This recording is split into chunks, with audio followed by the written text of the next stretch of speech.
कब्र के पीछे देखा तो बहुत खूबसूरत बुजुर्ग नूरानी चेहरा कब्र को पीट किए बैठा है। हाथ में उसके संगे मरमर की तस्वीर है। जब वो तस्वीर घूमती है तो टक टक की आवाज आती है। एक बड़ा बड़ा दाना है। कहता है कि बैठो। मैं उसके साथ बैठ जाता हूँ उधर ही जमीन पर। मेरा हाथ पकड़ता है, कहता है तुम आए नहीं हो, तुम्हें लाया गया है। तुम हमसे और इन चीजों से दूर नहीं हो सकते। इसी से लिंक करती है चीज। जैसे मुझे चीजें नजर आती थी, कोई चीज नजर नहीं आई, लेकिन एक आवाज आई औरत की। उसने बिल्कुल मेरे करीब आके मेरे कान में बोला काशिफ। उस चीज को इग्नोर किया, मैं नहाने लग गया। दोबारा आवाज आई काशिफ। मैंने फिर उसको बोला, मैंने कहा देख तू जा चुकी है, मेहरबानी करके अपनी यहाँ जैसा मैं चल रहा हूँ अभी मैं बहुत खुश हूँ, मुझे ऐसा चलने दो यार, मुझे इंसानी रहने दो। कहाँ तुम लोग मुझे पागलों की लिस्ट में डाल रहे हो। वही आवाज जब मैं उस बुजुर्ग से बात करके उठा, उसने मुझे कहा जाओ। मैं आके गाड़ी में बैठा तो वही आवाज मेरे कानों में आई। मैंने उसको बोला यार आवाज नहीं दो, सामने आ जाओ। तो लिटरली वो मेरी गाड़ी की बैक सीट पर एक औरत मुझे नजर आई। दोबारा मेरा नाम लिया काशिफ।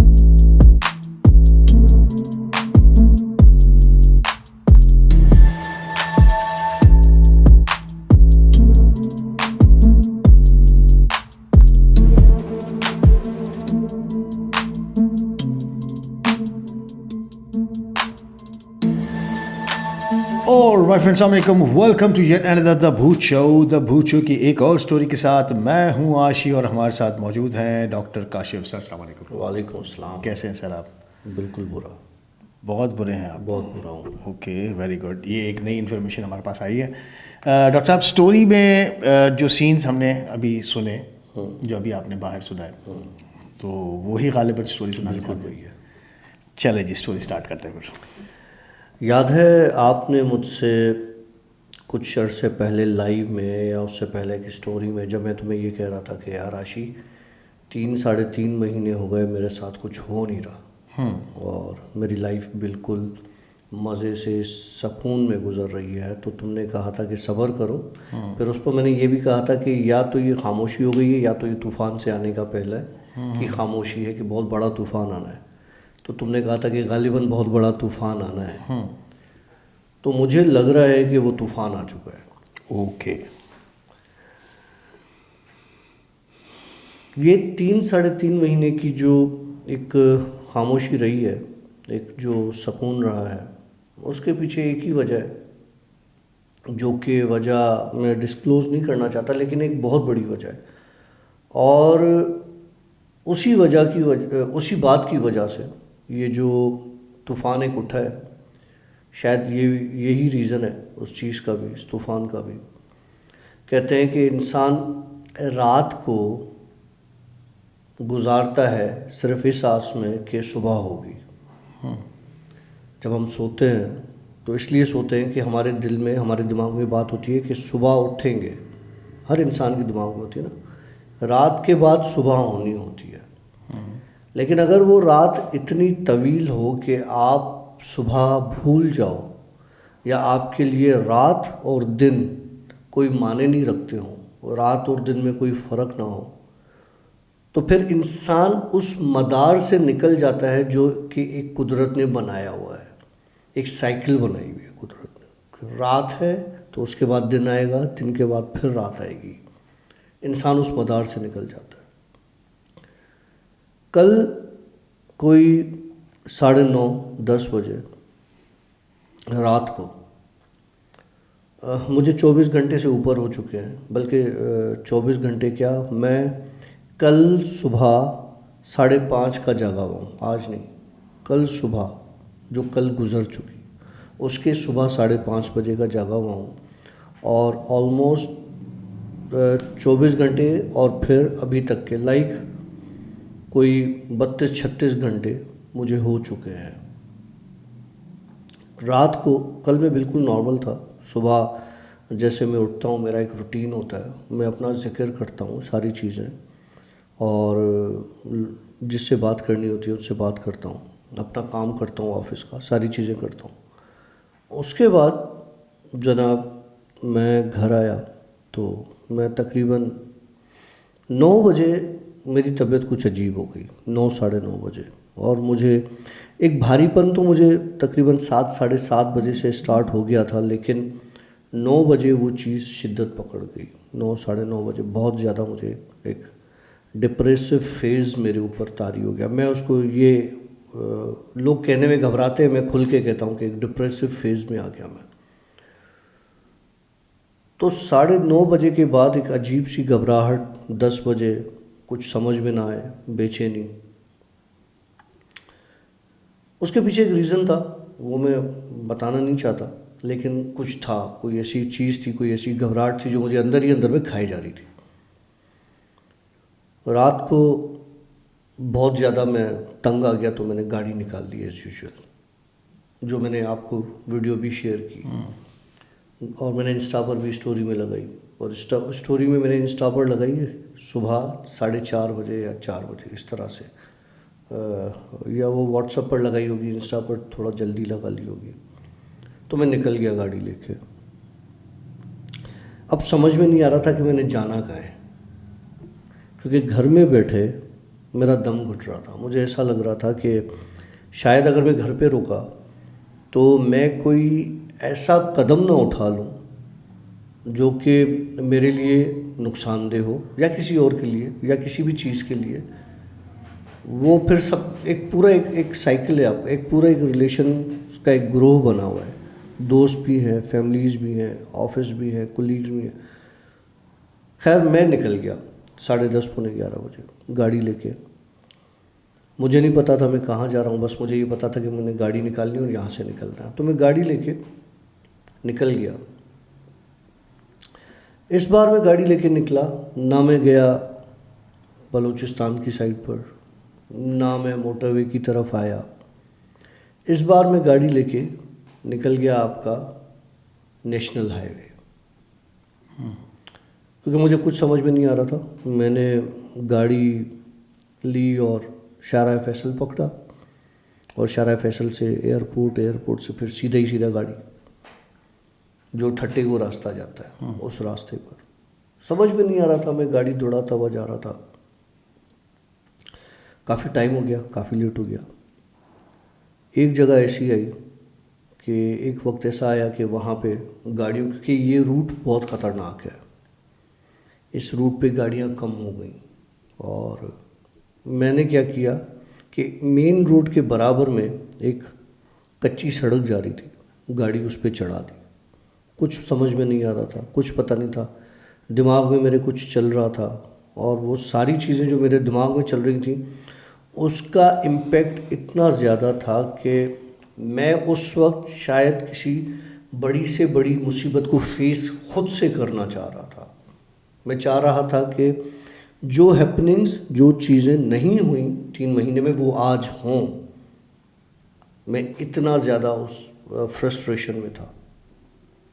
मैंने गाड़ी कच्चे रोड पे उतारी और भगाता हुआ जा रहा हूँ। यहाँ तक कि मैंने एक जगह ऐसी आई कि गाड़ी की हेडलाइट्स ऑफ कर दी।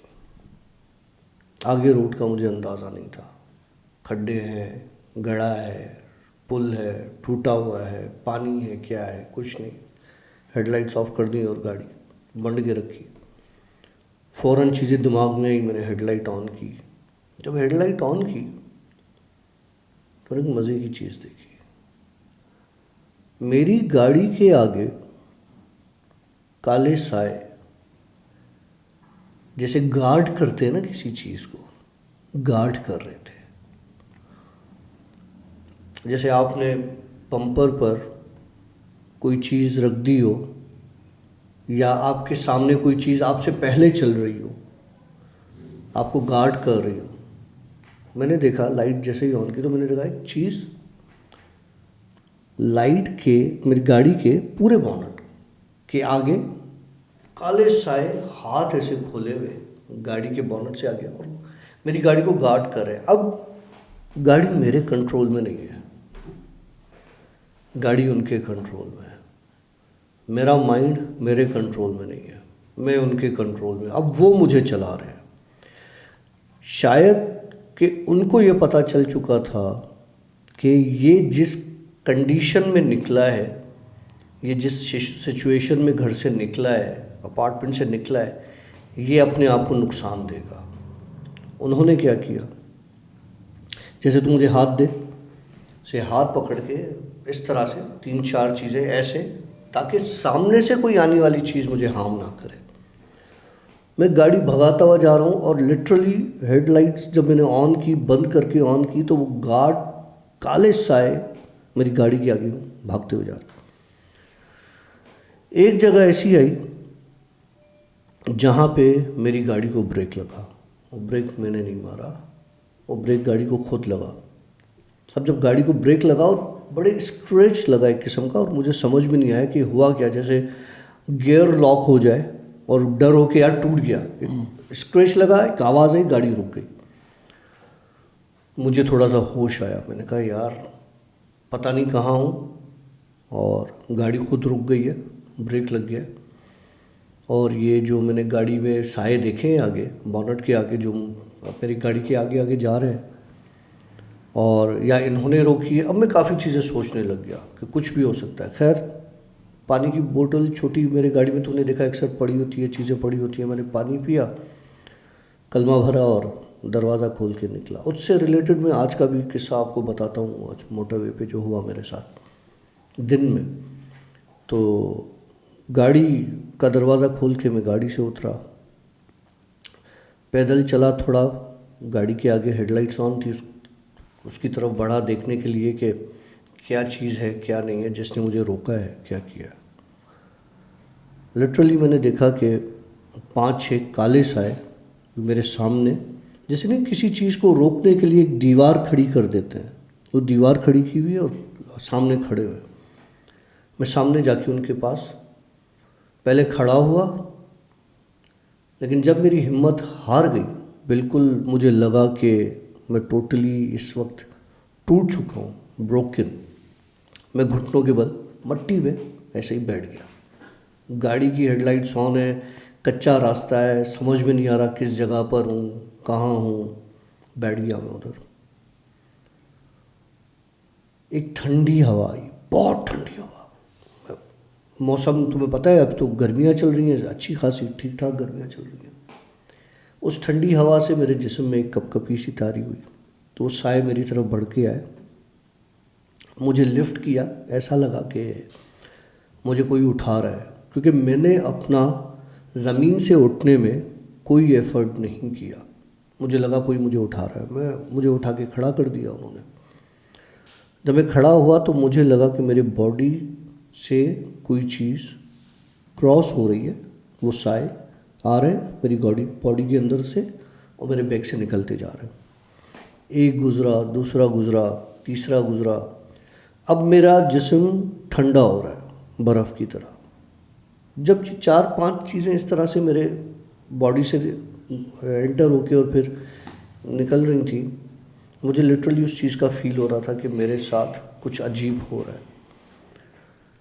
मैंने अपने आप को बड़ी मुश्किल से उस वक्त संभाला। मैंने गाड़ी पर वापस जाने की कोशिश की, लेकिन अब मैं एक जगह पर स्टक हो चुका था। मैं वहाँ से हिल नहीं पा रहा था। मुझे अंदाज़ा नहीं हो रहा था कि मैं जिस जगह पर खड़ा हूँ ये जगह क्या है, और मैं यहाँ से हिल क्यों नहीं पा रहा। इस रूट पर जो लोग ट्रैवल करते हैं उन्होंने शायद देखा हो। मैं आपको बताता हूँ कि क्या क्या जगह थी वो।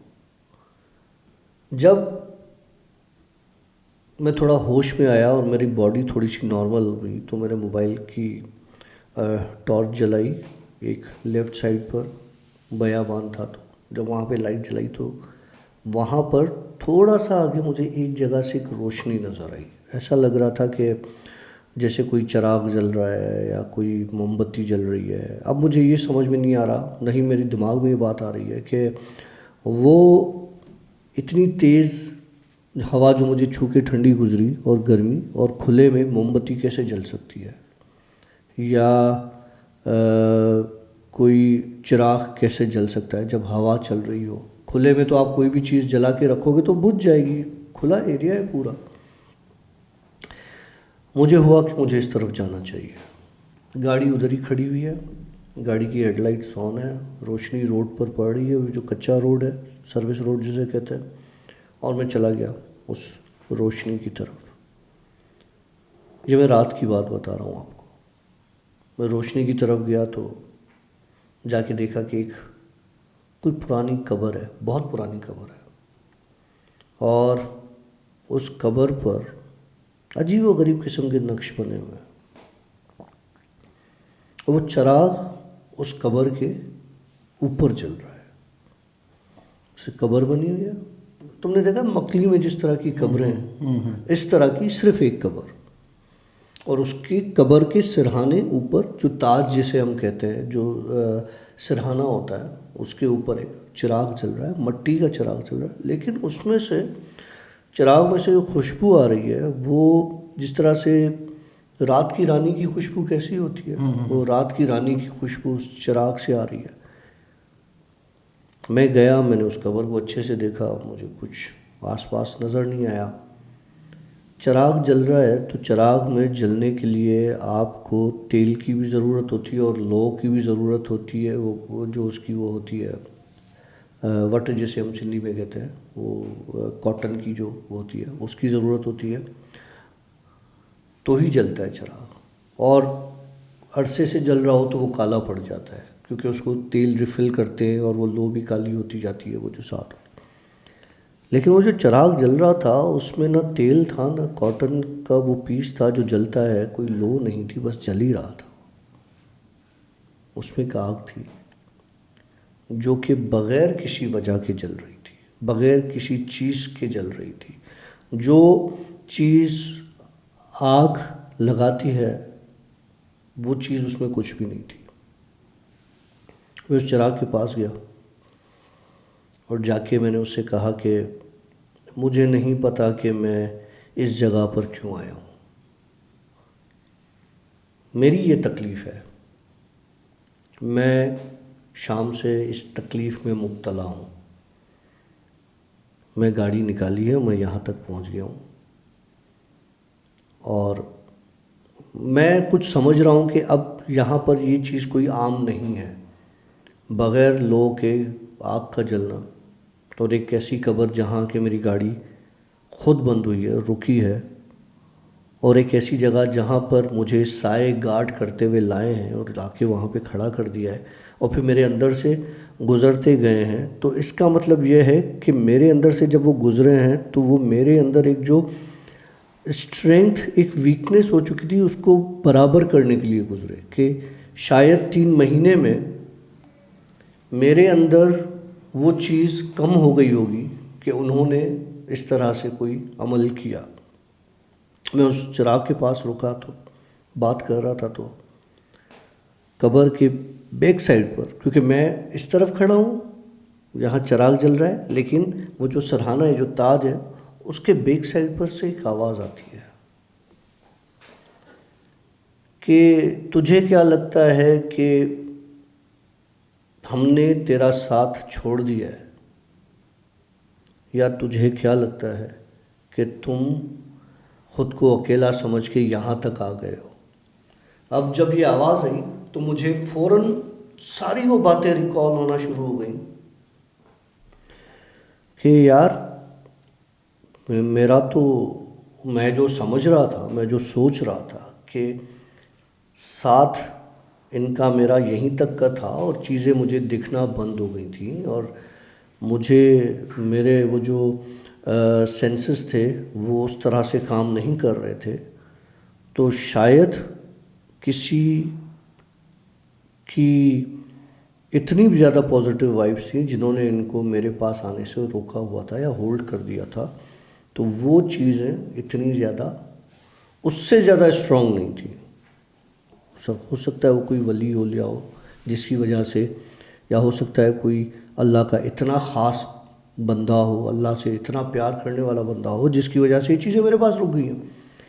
लेकिन अब जब हो रही हैं तो कोई वजह है। जब उसने ये बात बोली कि तुमने क्या समझा था कि हमने तुम्हें अकेला छोड़ दिया है, तो मुझे वो सारी चीज़ें याद आ गई कि ये है तो मैं हूँ, लाइक मेरे होने से ये नहीं है, लेकिन इनके होने से मैं ज़रूर हूँ, क्योंकि ये मेरे साथ एक चीज़ें जुड़ी हुई हैं। मुझे थोड़ा सा डर लगा ज़िंदगी में इस तरह से कि एक 3 महीने के, 3.5 महीने के वक्त के बाद, एक गैप के बाद जब आप कोई ऐसी चीज़ देखते हो तो आपको आदत थोड़ी थोड़ी कम हो जाती है। लेकिन मैं फिर भी अपने अंदर एक हिम्मत लाके और जाके कब्र के पीछे देखा तो बहुत खूबसूरत बुज़ुर्ग नूरानी चेहरा कब्र को पीट किए बैठा है। हाथ में उसके संगे मरमर की तस्बीह है और जब वो तस्बीह घूमती है तो टक टक की आवाज़ आती है। एक बड़ा बड़ा दाना है। जब मैं उसको देखता हूँ तो मैं अपनी सारी चीज़ें मेरे माइंड से मफाउट हो जाती है। मुझे कहता है कि बैठो, मैं उसके साथ बैठ जाता हूँ उधर ही ज़मीन पर। मेरा हाथ पकड़ता है, कहता है ज़िंदगी में हर तरह का तजुर्बा इंसान को होता है।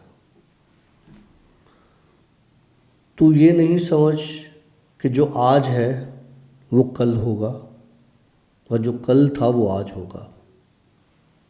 ज़िंदगी है, ऐसे चलती है, इसको चलाओ, रोको नहीं। कुदरत ने जो चीज़, अल्लाह ने जो चीज़ तुम्हारे हिस्से की लिखी हुई है वो तुम्हारे पास है। वो तुमसे चाह के भी कभी दूर नहीं जा सकती। जो कुदरतें तुम्हारे नाम की हुई है और जो कुदरतें तुम्हारे नाम की ही नहीं है तो उसके पीछे दौड़ना भागना ये हर इंसान की एक बेवकूफ़ी होती है। लेकिन मैं तुम्हें यहाँ पर तुम आए नहीं हो, तुम्हें बुलाया गया है, तुम्हें लाया गया है यहाँ तक। फिर मैं थोड़ी देर उसके पास बैठ गया। मैंने उससे सारी बातें की। उसने मुझसे कहा कि तू जिस मुकाम पर है ना इस वक्त, तू जिस जगह पर है, तेरे दिमाग में इस वक्त कुछ नहीं चल रहा, सिर्फ एक ही चीज़ चल रही है और उसको चलने दे। वो कभी रुकेगी नहीं तुम्हारे दिमाग में जो चीज़ चल रही है। लेकिन ये याद रखना कि तुम हमसे और इन चीज़ों से दूर नहीं हो सकते। हाँ, रुक गए इसलिए कि तुम रोकना चाहते थे। तुम अपनी लाइफ को अपने तरीके से चलाना चाहते थे जो कि तुम चला सकते नहीं हो क्योंकि वो तुम्हारे हाथ में नहीं है। रिसेंटली कुछ अर्सा पहले मैं नहा रहा था, इसी से लिंक करती है चीज़। सुबह का वक्त था जबकि वो, और नहाते हुए जैसे मुझे चीज़ें नज़र आती थी, कोई चीज़ नज़र नहीं आई लेकिन एक आवाज़ आई औरत की और उसने सिर्फ आके मेरे बिल्कुल ऐसा जैसे मेरे कान में कोई कहता है, तो उसने बिल्कुल मेरे करीब आके मेरे कान में बोला काशिफ। एक बार विस्पर हुई। उस वक्त मुझे लगा कि ले भाई चीज़ें दोबारा स्टार्ट हो गई हैं। खैर मैं उस चीज़ को इग्नोर किया, मैं नहाने लग गया। दोबारा आवाज़ आई काशिफ। तो मैंने फिर उसको बोला, मैंने कहा देख तू जा चुकी है या तू जा चुका है, जो भी है, मेहरबानी करके अपनी यहाँ जैसा मैं चल रहा हूँ अभी मैं बहुत खुश हूँ, मुझे ऐसा चलने दो यार, मुझे इंसानी रहने दो। कहाँ तुम लोग मुझे पागलों की लिस्ट में डाल रहे हो, छोड़ दो। फिर आवाज़ बंद हो गई। वही आवाज़ जब मैं उस बुज़ुर्ग से बात करके उठा तो उसने मुझे कहा जाओ। मैं आके गाड़ी में बैठा तो वही आवाज़ मेरे कानों में आई। इतना एग्जॉस्ट था कि मैंने उसको बोला यार तो आवाज़ नहीं दो, सामने आ जाओ। तो लिटरली वो मेरी गाड़ी की बैक सीट पर एक औरत मुझे नज़र आई। तो उसने दोबारा मेरा नाम लिया। तो मैंने उससे कहा कि नाम लेने का क्या मतलब है, जो बात है, तुम उस दिन भी तुमने इस तरह से मेरा नाम लिया, आज भी तुम इस तरह से मेरा नाम दे रही हो। कहने लगी मैं तुम्हें छोड़ तो दूँ, मैं तुम्हें छोड़ तो दूँ लेकिन तुम मुझे नहीं छोड़ सकते। अब नाम मेरी वो गर्लफ्रेंड है, ना मेरी बेगम है वो, ना कोई और चीज़ है। तो मैंने कहा मैं कुछ भी कर सकता हूँ, तुम्हारी सोच है, मैं बहुत इस तरह से स्ट्रांग हूँ। तो कहने लगी ठीक है, अगर तू मुझे छोड़ सकता है तो फिर तू देख, तू अपनी ज़िंदगी से जाएगा। ओपन चैलेंज किया उसने। वैसे ही दिमाग मेरा ख़राब था। मैंने कहा चल आज तेरी मेरी लग गई। 24 घंटे हैं, तू मुझे 24 घंटे में नुकसान दे। जितना तू मुझे नुकसान देना चाहती है, जितना तू मेरा नुकसान करना चाहती है, तेरे पास 24 घंटे हैं, तू मुझे 24 घंटे में नुकसान देगी। अगर तुमने मुझे 24 घंटे में नुकसान नहीं पहुंचाया, मुझे कुछ नहीं हुआ, तो 24 घंटे के बाद 1 मिनट भी होगा तो तुम ज़िंदगी में कभी मेरे सामने नहीं आओगी, कभी मुझसे कोई वास्ता नहीं रखोगी, तुम चली जाओगी। उसने मुझसे वादा किया। खैर, मुझे वही उसी तरीके से मैं वापस घर आया और उन्हीं चीज़ों ने मुझे गार्ड किया घर तक आने में। मैं आके नहाया वहाया, फिर ज़िक्र किया, सुबह का वक्त हो गया, जॉब के लिए रेडी हुआ, जॉब के लिए गया। ये मैं बता रहा हूँ कि जो किस्सा रात का है। जॉब पर मेरी बड़ी अजीब एक तबीयत थी, कुछ समझ में नहीं आ रहा था, बड़ी बेचैनी थी। मुझे लगा कि मुझे घर जाना चाहिए। मैंने गाड़ी निकाली। मैं गाड़ी अक्सर बहुत तेज़ चलाता हूँ और मेरी आदत बन गई है एक रफ़ ड्राइविंग की। और मज़े की बात, रात को मुझे नज़र भी नहीं आता। ये तो आशी को भी पता है। ड्राइव करते हुए मैं अक्सर रात को जो है ना वो चीज़ें जज नहीं कर पाता। तो गाड़ी मैंने तकरीबन, मैं अपने जॉब से निकला कोई 1:45 हो रहे थे और पूरा रास्ता मैंने कवर कर लिया। जामशोरों का टोल क्रॉस किया और जामशोरों की पुल जैसे ही मैंने ख़त्म की, उस औरत की आवाज़ आई मुझे कि लगी अब बचा तू अपने आप को।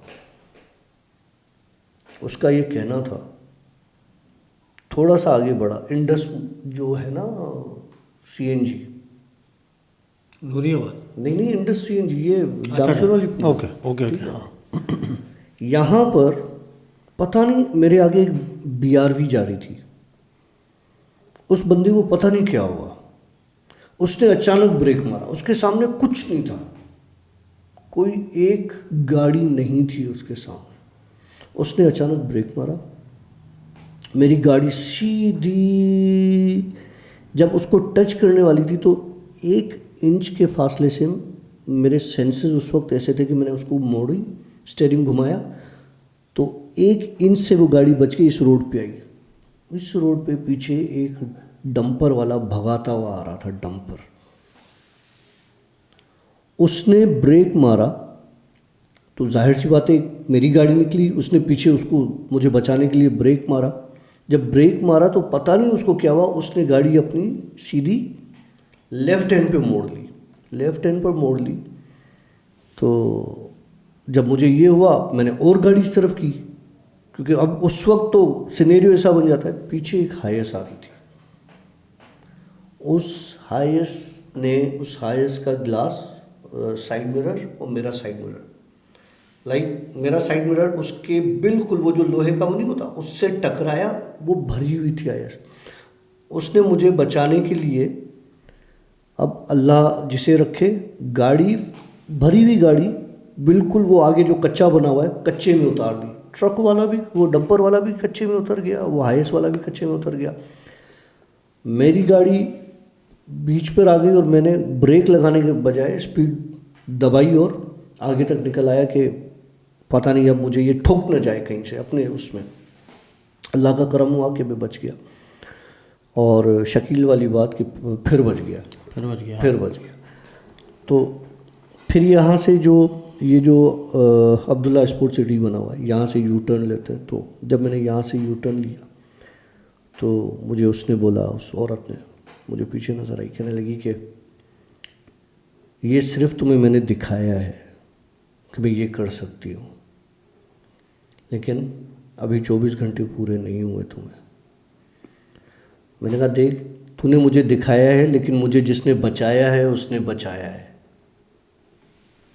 तो कुछ भी कर ले, अगर मेरी ज़िंदगी लिखी हुई है तो मुझे कुछ नहीं होगा, अगर नहीं लिखी हुई इन्ना लिल्लाहि व इन्ना इलैहि राजिऊन। अल्लाह की चीज़ है, अल्लाह के पास चली जाएगी, कोई मसला नहीं है।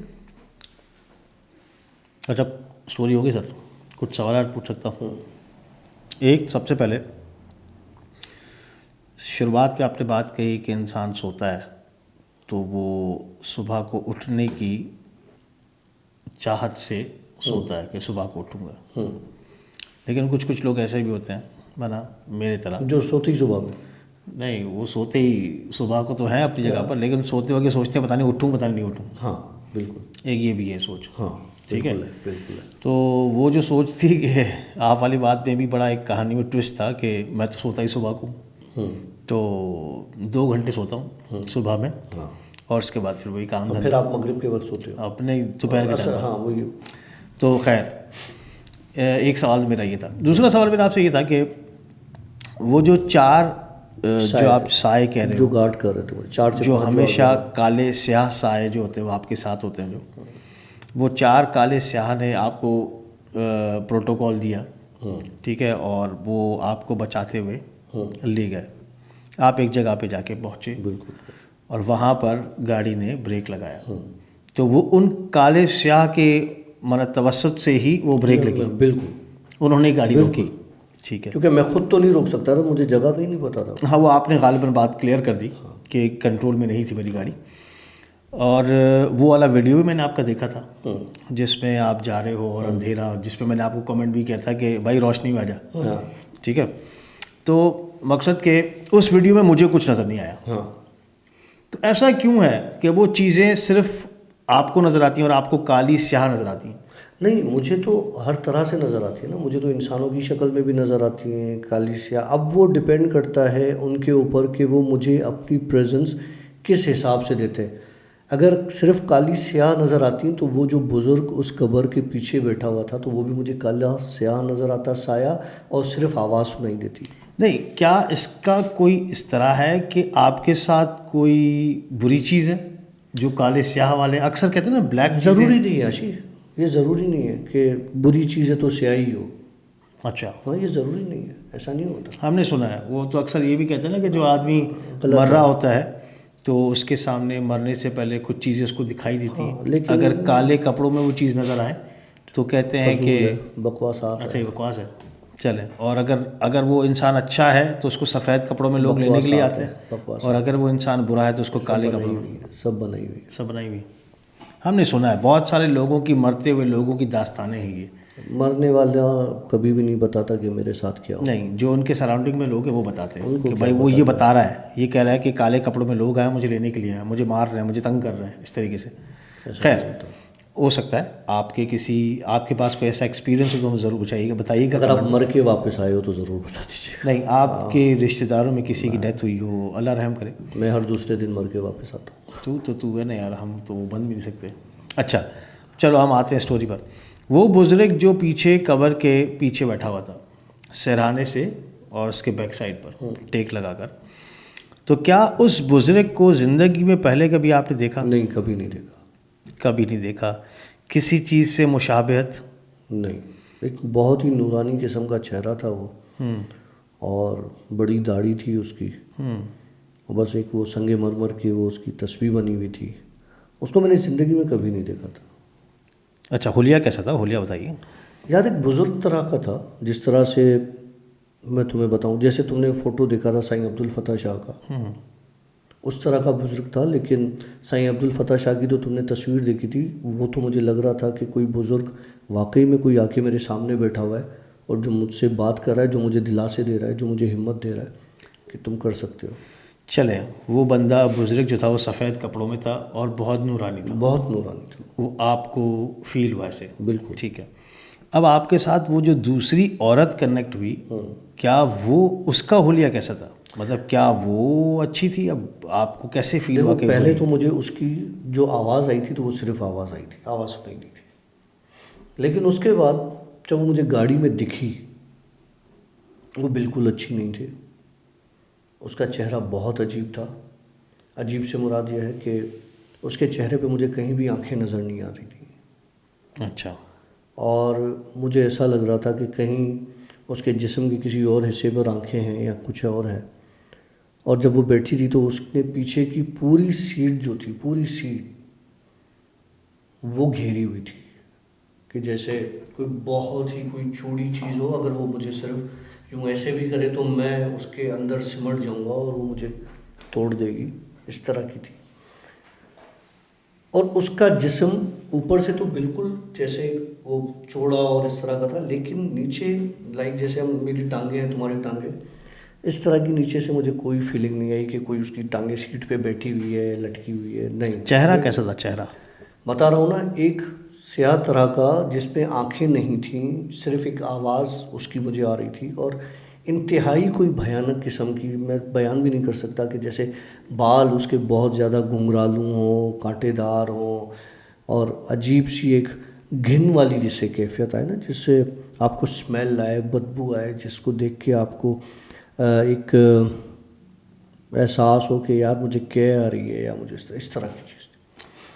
कभी कभार ऐसे होता है कि हम हमारे सराउंडिंग में कोई ऐसे इंसानों को देखते हैं और उसकी शक्ल देख के हम बोलते हैं यार ये बड़ा ही कोई बदतमीज़ किस्म का अजीब व गरीब आदमी, बड़ा गंदा आदमी है, शक्ल से ही लगता है कि बड़ा रूड किस्म का बंदा है। दूसरे एंगल में अगर किसी ने बोला कि जैसे डॉक्टर काशिफ है, और अगर मैं उसको जानता हूँ पर्सनली तो मुझे पता है कि ये कैसा बंदा है, लेकिन अगर मैं एक नया बंदा डॉक्टर काशिफ से मिला हूँ और चौथा बंदा आकर वो बताता है कि यार काशिफ में ये बुराइयां हैं, काशिफ है ही ऐसा, काशिफ ये, काशिफ वो, काशिफ फलाना, तो ऑटोमेटिकली मेरे दिमाग में भी वो चीज़ कैफियत तारी हो जाती है। मैं अपना एक परसेप्शन बना लेता हूँ कि नहीं ये बंदा अच्छा नहीं है, इस बंदे ने ऐसे बोला।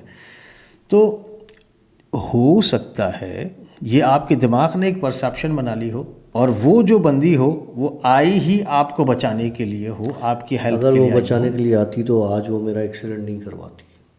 तो आपको नुकसान तो कोई नहीं हुआ? नुकसान नहीं हुआ मुझे, आपको कोई मुझे बचाने वाले ने बचा लिया। अगर देखो उसने कोशिश पूरी की अपनी, ये भी पॉसिबल है कि ना सामने BRV वाले का मसला हो, ना पीछे डंपर वाले का हो, ना हाईएस वाले का हो, मेरा अपना दिमाग उसने बंद कर दिया हो कि मुझे ऐसा लग रहा हो गाड़ी खड़ी हो गई हो, मेरी स्पीड बढ़ गई हो, और फिर फ़ौरन मेरे दिमाग में अल्लाह ने ये बात डाल दी हो कि भाई घुमा क्या कर रहा है। वो जिस तरह वो सेवन में हुआ था हमारा एक्सीडेंट, हाँ बिल्कुल बिल्कुल, उस वक्त भी आप यूं थे? हाँ उस वक्त भी मैं ऐसे ही था, और हम लोग जा रहे थे हाईवे पर। और उस वक्त पहली बार बता चुके हैं, मैंने किसी को बचाया था, उस वक्त तो रोड पर लोग थे। नहीं मुझे नजर आया, मैं था आपके बराबर में, नहीं मेरे सामने कुछ नहीं था, और कुछ नहीं था। ये ड्राइव कर रहा था, मैं फिर से बता रहा हूँ ये स्टोरी। ये ड्राइव कर रहा था और दोपहर का टाइम, दिन का टाइम, रोशनी का टाइम, ये गाड़ी दबा के जा रहा है, दबाता हुआ जा रहा है, और मैंने इसको एकदम से देखा, मैंने आके कि यार ये गाड़ी को कम स्पीड को कर ही नहीं रहा है, ये तो और दबाता हुआ जा रहा है एक्सीलेटर। आगे मैंने देखा यार काफ़ी डिस्टेंस अभी है कर्व आने में, और वो बड़ा शार्प कर्व था ना, बड़ा शार्प कर्व, उसके बाद खाई है बड़ी। ये भाई तो रोकने का नाम ही ले रहे हैं। पहले मैंने देखा ये शायद रोकेगा, अब पहले मैंने अपने पैर इस्तेमाल करना शुरू किए। वो आदमी नहीं एक उस हालत में आ जाता है कि मैं ब्रेक लगा रहा हूँ गाड़ी की, पहले मैंने वो किया, कुछ नहीं हुआ। मैंने कहा यार अब मैं इसको क्या करूँ। एकदम से मैंने इसको बोला काशिफ, काशिफ। अब जैसे मैंने काशिफ की तरफ देखा तो काशिफ का सर नीचे था और वो अपने सेंसेस में नहीं था, आई डोंट नो कहाँ था ये। और उसके बाद गाड़ी बस कंट्रोल से आउट हुई है और गाड़ी ने रास्ते पर स्केट किया 4-6 बार। उसके बाद वो हवा में उड़ी और कल्टियाँ खाकर वो जाके नीचे कच्चे में गिरी है, खाई में गिरी है। खाई भी ऊंची खासी थी, अच्छी खासी ऊंची थी। खैर मकसद ये कि ये चीज़ें आपको अब देखें उस वक्त भी नज़र आईं, लेकिन अब उस वक्त इसका शायद मैच्योरिटी एज नहीं थी, शायद उस वक्त इसकी शायद ही थिंकिंग नहीं थी, आई डोंट नो। 22-23 साल की एज। हाँ नहीं, अभी भी कम थे, हाँ अभी भी कम थे। हम लोग थे उस वक्त पे मेरे ख्याल से 19-20 की एज में होंगे हम लोग। और वो उस एज में वो एक बहुत बड़ा एक्सीडेंट होना, और फिर वो मेरे वालिद साहब वाले हज पर थे, उनको ख्वाब आया। उन्होंने उसी दिन, हालांकि मैंने किसी से बात नहीं की थी, मैं इसके घर पे पलंग पे सो रहा था, मेरे अब्बा का फ़ोन आया। मैंने यार ख्वाब देखा है, तो ठीक है? मैंने कहा मैं ठीक हूँ। कह रहा है कि तू बचा, तू मरा, तूने इस तरीके से, मैंने कुछ ख्वाब देखा है। मैंने कहा नहीं सब ठीक है। तो किस्सा ये है कि उस वक्त भी शायद इसको ये चीज़ें नज़र आती हों, लेकिन ये बोलता होगा कि ये शायद इसका वहम है, हेलुसिनेशन है या कुछ भी है। तो ये चीज़ें तेरे साथ उस वक्त से हैं। अब देखो, जब आप वहाँ पर बुज़ुर्ग के पास पहुँचे तो बुज़ुर्ग ने आपको उस औरत को आपके हवाले किया, शायद आपके बचाने के लिए। वो दिखावा ये कर रही है कि मैं तुझे नुकसान दे रही हूँ, लेकिन वो शायद तुझे बचा रही है। यार जो भी कर रही है, अच्छा कर रही है, गुड, जैसा भी कर रही है, कीप इट अप। एक ही बार कर लेना यार, ये बार बार की सही नहीं जाती। अच्छा, एक गालिबन आपने फ़ोटो भी मेरे साथ शेयर किया था, फिर आपको बैक पर वो पंजे लगे हुए थे एक। हाँ, छोड़ो, किससे बड़े। वो प्यार भरे थे। प्यार बड़े तो नहीं थे, वो तो जलाया गया था मेरी पूरी पीठ को। तो वो प्यार तो, भरे दो शर्मीले नैन। वो तो प्यार की वजह से पंजे पड़ते थे। खैर चलें, आपके पास जो सवाल आते हैं आप भी पूछें, क्योंकि मैं स्टोरी, अब क्या होता है कि मैं अगर स्टोरी सुनूं खामोशी के साथ आप लोगों की फरमाइश पर, तो उस वक्त जितने सवालात होते हैं मैं सारे भूल जाता हूँ। स्टोरी में आदमी चलता जाता है। खैर ये किस्सा होता रहेगा। अच्छा, मुझे एक कुछ सवालात और भी अभी भी आ रहे हैं दिमाग में ना। जैसे आपने बताया कि वो जिस तरह ठट्ठे में कब्र थी, तो क्या मकली में, तो क्या गालिबन वो कब्र वही पत्थरों की बनी हुई थी? हाँ, पहाड़ी पत्थर, हाँ, जिसके ऊपर कुरानी नक्श किए हुए। बिल्कुल ऐसे ही, वैसे ही? लेकिन कुरानी नक्श कोई नहीं था उस कब्र पर। अच्छा, वो सिर्फ प्लेन थी? प्लेन नहीं थी, कुछ डिज़ाइन विज़ाइन इस तरह की चीज़ें। अच्छा, वो जो कब्र थी वो उसी ही बुजुर्ग की थी? ये मैं नहीं कह सकता, मुझे नहीं पता, ये आपको बताया नहीं ये है? मुझे नहीं पता। अच्छा, चले जी। आपके पास भी अगर कोई सवाल है तो सवाल पूछ सकते हैं। और यस, हम इंशाल्लाह ताला एवरी संडे नाइट हम लोग लाइव करते हैं 9 बजे द भूत शो पर। आप ये स्टोरी जब सुनेंगे तो इसके बारे में आपके पास जो जो सवालात हों, आप कमिंग संडे पर अभी आप लोग हमसे सवाल पूछ सकते हैं। और इंशाल्लाह ताला we are trying our best कि हम आपकी लाइव कॉल्स भी लें बहुत जल्दी। तो वही मसला इंशाल्लाह ताला जल्द हल कर लेंगे इंशाल्लाह। चले जी, अपना बहुत ज़्यादा ख्याल रखिएगा और अंधेरे में डॉक्टर की तरह अंधेरे में गाड़ी मत चलाइएगा। अपना बहुत बहुत बहुत बहुत बहुत ख्याल रखिएगा। और किसी के कहने में आकर, भले आपको कोई भी गार्ड कर रहा हो, लाइटें मत बंद कर दीजिएगा और बहुत एहतियात के साथ गाड़ी चलाया करें। आजकल पता नहीं गार्ड समझें या वो आपके नुकसान वाली वो चुड़ैल समझें जो आपकी गाड़ियों को एक्सीडेंट करवाती हैं।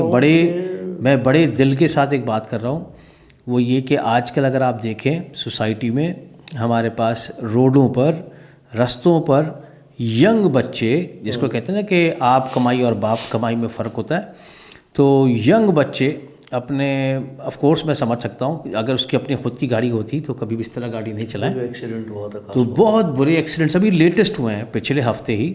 एक यहाँ पर हमारे मोहल्ले में, हमारे मतलब एरिया में एक बड़ा रोड है, ठंडी सड़क, और उस ठंडी सड़क पर बिल्कुल गाड़ी जो है वो रोल हुई हुई थी, छत के बल पड़ी हुई थी गाड़ी। तो अल्लाह रहम करे, बचा या मरे हमें नहीं पता। उसके बाद आए दिन ये जो हमारे इस इलाके के मेन रोड पर वाधुआ है, वहाँ पे उस वाह तो अब नहीं रहा, नहीं वो पता है, ये अब वो गटर लाइन हो गई है, अक्सर उस पर गाड़ी गिरती है। वाधुआ की कहानी अलग है, वाधुआ का किस्सा अलग है। वाधुआ पर ये जो दरगाह शरीफ है साईं शाह बुखारी की, शहीद शाह बुखारी की, वो पूरी ये जो सड़क है ये बहुत हॉन्टेड है। यहाँ पर अच्छी चीज़ें भी हैं, यहाँ पे बुरी चीज़ें भी हैं। ये वही जगह है जहाँ पर मुझे रात को बच्चे नज़र आए थे, वो जो शॉपर में चीज़ें लेके जा रहे थे, और ये वही जगह है। और यहाँ पर अक्सर लोग कहते हैं जिनका एक्सीडेंट होता है और जो सर्वाइव कर जाते हैं, जो बच जाते हैं, वो यही कहते हैं कि यार हमारे सामने कोई आ गया था और हमने किसी को बचाने की कोशिश की। सामने आने से किस्सा याद आया कि पिछले हफ्ते, ये जो हफ्ता गुजर गया उससे पिछले हफ्ते में एक मोहतरम ने जो है वो गाड़ी, अल्लाह माफ़ करे, टर्न करते हुए जो करतब दिखाते हैं, उसकी गाड़ी कंट्रोल से बाहर निकल गई। जो रास्ते पर 2-3 फ़कीर बैठे हुए थे उनमें से एक को तो मार ही दिया बेचारे ने, और 2-4 ज़ख्मी हो गए थे उनके। तो मेहरबानी करके प्लीज़ फॉर गॉड सेक, बच्चे आपके हैं, भले आपको अपनी चीज़ों की कदर नहीं है, गाड़ी खैर है, आ जाएगी, दूसरी आ जाएगी। जैसे इसका जब हमारा एक्सीडेंट हुआ था तो मैंने काशिफ़ के अब्बा को कहा कि चाचा अब ये गाड़ी जो है ना आप बेच दो, क्योंकि ये गाड़ी बहुत भारी है और इसमें आए दिन एक्सीडेंट होते हैं। तो इसके अब्बा ने बड़ा अच्छा जवाब दिया मुझे सोच समझ कर। मुझे कहता है कि नहीं, सोच समझ के नहीं, धड़क से कहता है कि नहीं, ये गाड़ी मैं नहीं बेचूँगा। मैंने कहा क्यों? कह रहा है ये गाड़ी मेरे लिए बहुत लकी है, बहुत दफ़ा इस गाड़ी में मेरे रिश्तेदार, मेरे बच्चों का एक्सीडेंट हुआ है, लेकिन आज तक उसमें किसी की डेथ नहीं हुई है, किसी को कोई जानी नुकसान खराश भी नहीं आई, खराश भी नहीं आई। ट्रक के नीचे दे दी थी वो आधी गाड़ी मैंने बिल्कुल। और लेकिन उस गाड़ी का नंबर भी ऐसा है। देखें, अल्लाह रहम करे, अगर आपके बच्चे इस किस्से में, किसी का भी बच्चा, किसी की डेथ हो जाती है बहुत बड़ा नुकसान या माजूरियत में चला जाता है, बहुत बड़ा। अच्छा चलें, मैं आपको एक और मिसाल देता हूँ। अब ये मेरे आँखों देखा किस्सा है, बिल्कुल मेरे सामने हुए हुए किस्से हैं। ऑटोबान पर हमारे बिल्कुल मेरे घर से लगा हुआ घर है, उनके घर में एक बच्चा है, वो बाइक बड़ी स्पीड में। अच्छा, हम उसके अब्बा को हमेशा समझाते हैं कि सर ये काम थोड़ा बच्चों को समझाएं, थोड़ा बच्चों को कंट्रोल में रखें, कभी छत पे यूँ चढ़ जाएंगे, कभी दीवारों पे चढ़ जाएंगे, कभी दरख्त पे चढ़ जाएंगे, कभी उल्टी पुल्टी हरकतें कर रहे होंगे, तो उनको समझाएं। अच्छा, ये बात हुई, इन्होंने क्या किया कि इनका बच्चा ऑटोबान पे निकला, कॉलेज की तरफ जा रहा था, और वहाँ पे रास्ते में इसका एक्सीडेंट हुआ। और एक्सीडेंट इतना बुरा था, अल्लाह माफ़ करे, उसका सर्वर पूरा खुल गया था, सेंसेस से आउट। डॉक्टर ने ये कहा कि ये नहीं बचेगा। बिलाखिर उसका ऑपरेशंस और बहुत सारे इलाज होने के बाद जो है वो बच्चा बच गया, लेकिन उसके फिर भी चेहरे में फ़ील होता है कि इसका कुछ ऑपरेट हुआ है, मतलब प्लास्टिक सर्जरी हुई हुई, इस तरह का ऑपरेशन हुआ इसका। लेकिन अभी फिर मेरी बेटी जिस यूनिवर्सिटी में एडमिशन उसका है अभी, सिंध यूनिवर्सिटी में, तो वहाँ पर वही बच्चा वहाँ पे पढ़ता है। और मेरी बेटी बताती कि बाबा ये तो अभी तक सुधरा नहीं है। मैंने कहा क्यों? कह रहा अभी भी वो गाड़ी लेके आता है अपनी, और वो गाड़ी बहुत ओवर स्पीड में चलाता है, और स्क्रीचेस मारना और गाड़ी को ये करना वो करना, करतब दिखाना, म्यूज़िक लाउड चलाना। बच्चे आपके, डिसीजन इज़ योर्स। अपना बहुत ज़्यादा ख्याल रखिएगा। हम लेंगे आप लोगों से इजाज़त। सी या, बाय बाय, अल्लाह हाफ़िज़।